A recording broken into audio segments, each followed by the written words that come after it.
Hey guys, Assam Forest Department কাৰণে requirement অগা আহিছে notification আৰু এইটো requirement আপুনি যদি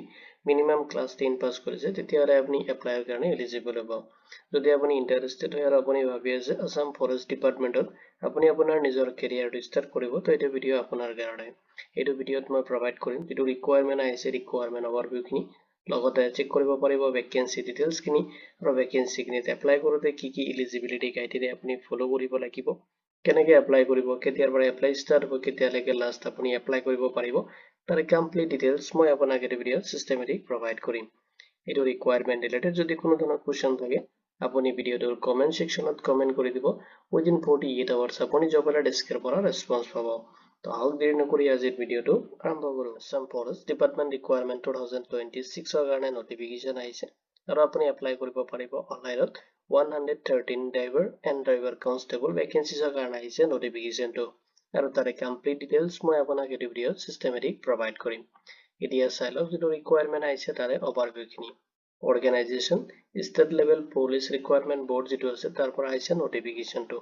আৰু যেটো department হয় Assam Forest Department ৰ হ'ব আপোনাৰ requirement টো post name খিনি দি আছে driver constable and driver কাৰণে আপুনি apply কৰিব পাৰিব total vacancy di ase 113 post কাৰণে আপুনি এপ্লাই কৰিব পাৰিব কোৱালিফিকেশন বিচাৰিছে মিনিমাম যদি আপুনি ক্লাছ 10 পাস কৰিছে তেতিয়াহলে আপুনি ভ্যাকেন্সি কিনিত এপ্লাই কাৰণে এলিজিবল হ'ব এপ্লিকেশন যদি মোড হয় আপুনি অনলাইনত কৰিব লাগিব অফিচিয়েল ৱেবসাইটৰ লিংক লগতে অফিচিয়েল যেটো ৱেবসাইটৰ এপ্লাই লিংক আছে এটো মই আপোনাক এই ভিডিঅৰ ডেসক্ৰিপচনত প্ৰভাইড কৰি দিম তাতে আপুনি সিস্টেমেটিক চেক কৰিব পাৰিব এতিয়া চাই লওক ভ্যাকেন্সি ডিটেইলছ লগতে আপোনাৰ স্যালাৰি ষ্ট্ৰাকচাৰ কিনি দিয়া আছে তে সিস্টেমেটিক এতিয়া চাই লওক ফাৰ্ষ্ট যেটো পোষ্ট আছে আপোনাৰ ড্ৰাইভাৰ কনষ্টেবলৰ কাৰণে যত আপোনাৰ নাম্বাৰ অফ পোষ্ট আছে 7 পোষ্টৰ কাৰণে আপুনি এপ্লাই কৰিব পাৰিব আৰু এটো ৰিজাৰ্ভ আছে অনলি মেল ক্যান্ডিডেটৰ কাৰণে আপোনাৰ যেটো পে স্কেল হয় যেটো পে ইভেন্ট 2 হ'ব আপোনাৰ 14000 ৰ পৰা লৈ কিনে আপুনি 70000 স্যালাৰি ৰিসিভ কৰিব লগতে আপুনি গ্ৰেড পে পাব 5600 লগতে আপোনাৰ প্লাস হ'ব আদাৰ যিখিনি এলাউন্সেস আছে নেক্সট যেটো পোষ্ট আছে ড্ৰাইভাৰ যত আপোনাৰ নাম্বাৰ অফ পোষ্ট আছে 106 যত আপুনি এপ্লাই কৰিব পাৰিব আৰু মেল ক্যান্ডিডেটৰ কাৰণে আপোনাৰ ডিভাইড কৰি দি আছে পোষ্ট আছে 74 পোষ্টৰ কাৰণে আৰু আপোনাৰ ফিমেল ক্যান্ডিডেট হলে 32 পোষ্টৰ কাৰণে আপুনি এপ্লাই কৰিব পাৰিব পে স্কেল যেটো দি আছে পে ইভেন্ট 2 হ'ব আপোনাৰ স্যালাৰিটো আপুনি 14000 ৰ পৰা লৈ কিনে 70000 লৈ কিনে ৰিসিভ কৰিব যেটো গ্ৰেড পে হয় এটো 5200 প্লাস হ'ব আপোনাৰ আদাৰ এলাউন্সেস কিনি এতিয়া চাই লওক ক্যাটেগৰি হয় যেটো ইনক্লুডিং হয় যেটো ৰিজাৰ্ভেশন ক্যাটেগৰি এক্স সাৰ্ভিসমেন হলো আপুনি এখিনি ৰিসিভ কৰিব এতিয়া চাই লওক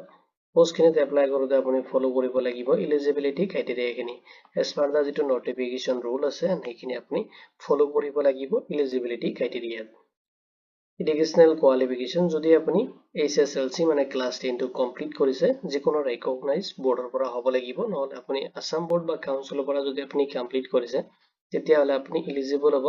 নেক্সট যেটা আপোনাৰ দি আছে প্ৰফেশনাল কোৱালিফিকেশন টো মেন্ডেটৰি হয় আপোনাৰ থাকিব লাগিব ড্ৰাইভিং লাইসেন্স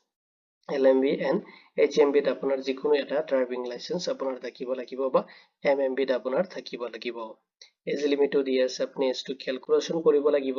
1 জানুৱাৰী 2026 ৰ ডেট হিচাপত এতিয়া চাই লওক যদি আপুনি ড্ৰাইভাৰ কনষ্টেবল পোষ্টত এপ্লাই কৰি আছে তাতে আপোনাৰ যেটো মিনিমাম এজ দিয়া আছে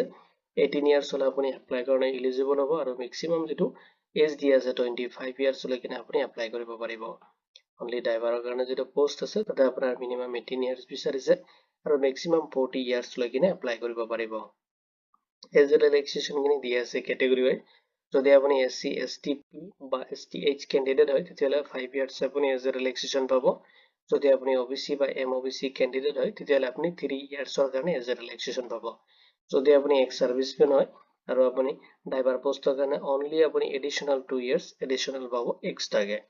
এতিয়া চাই লওক ফিজিক্যাল যেটো ষ্টেন্ডাৰ্ড ফিজিক্যালি ষ্টেন্ডাৰ্ড মানে ফিজিক্যালি আপুনি ফিট থাকিব লাগিব হাইট খিনি আপোনাৰ দি আছে ক্যাটেগৰি ওয়াইজ যদি আপুনি জেনাৰেল OBC MOBC বা SC ক্যান্ডিডেট হয় আৰু মেল ক্যান্ডিডেট হলে আপুনি 160.5 সেন্টিমিটাৰ লাগিব আৰু ফিমেল যদি ক্যান্ডিডেট হয় আপুনি 154 সেন্টিমিটাৰ লাগিব হাইট খিনি যদি আপুনি STP বা STH ক্যান্ডিডেট হয় মেল ক্যান্ডিডেট হলে আপনি 160 সেন্টিমিটার হলে আপনি এলিজিবল হ'ব আৰু ফিমেল ক্যান্ডিডেট যদি হয় আপনি 152 সেন্টিমিটাৰ হলে আপনি এলিজিবল হ'ব চেষ্ট কিনি আপোনাৰ দি আছে অনলি মেল ক্যান্ডিডেটৰ কাৰণে যদি আপনি জেনাৰেল OBC MOBC ST বা STP ক্যান্ডিডেট হয় তাতে আপোনাৰ নৰ্মেল যেটো সেটস হয় তাতে আপোনাৰ 80 cm লাগিব আৰু এক্সপান্ডেড আপ টু 85 cm লৈকে হ'ব যদি আপুনি STH ক্যান্ডিডেট হয় নৰ্মেল আপোনাৰ 78 লাগিব সেন্টিমিটাৰ আৰু আপোনাৰ এক্সপান্ডেড হ'ব আপোনাৰ 83 সেন্টিমিটাৰ লৈকে এতিয়া চাই লওক সিলেকশন প্ৰসেস কিনি আপোনাৰ সিলেকশন কেনেকৈ হ'ব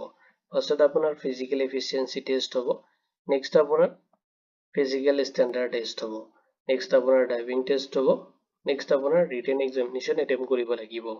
নেক্সট আপোনাৰ অৰেল অবলিক ভাইভা দিয়া আছে এটা আপুনি এটেম্প কৰিব যদি আপুনি এনসিসি ক্যান্ডিডেট হয় এক্সট্ৰা আপুনি 5 মাৰ্ক আপুনি তাতে এড হ'ব আপোনাৰ মাৰ্কিংত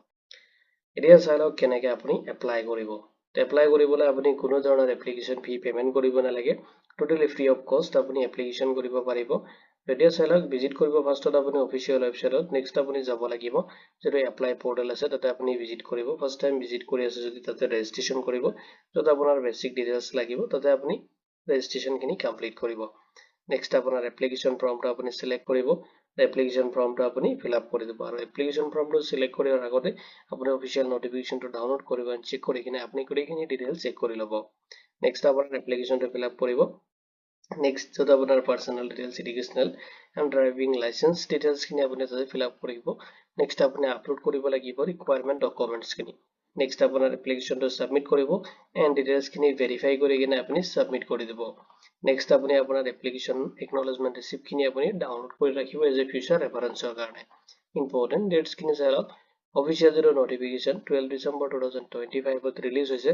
অনলাইন এপ্লিকেশন আপোনাৰ 16 ডিসেম্বৰ 2025 ৰ পৰা ষ্টাৰ্ট হ'ব আৰু এপ্লাই যেটো লাষ্ট ডেট দি আছে 16 জানুৱাৰী 2026 লৈকে আপুনি এপ্লাই কৰিব পাৰিব ইম্পৰ্টেন্ট যিখিনি লিংক আছে এন্ড ইউজফুল লিংক খিনি মই আপোনাক এই ভিডিওৰ ডেসক্ৰিপচনত প্ৰভাইড কৰি দিম যদি এটো ৰিকুৱাৰমেন্ট ৰিলেটেড কোনো ধৰণৰ কোৱেশ্চন থাকে আপুনি এই ভিডিওৰ কমেন্ট সেকশনত কমেন্ট কৰি দিব উইদিন 48 আৱাৰ্স আপুনি জব এলাৰ্টৰ পৰা ৰেসপন্স পাব ভিডিওটো চোৱাৰ বাবে ধন্যবাদ দেখিনে আজিৰ ভিডিও মই ইমানতে সামৰিছো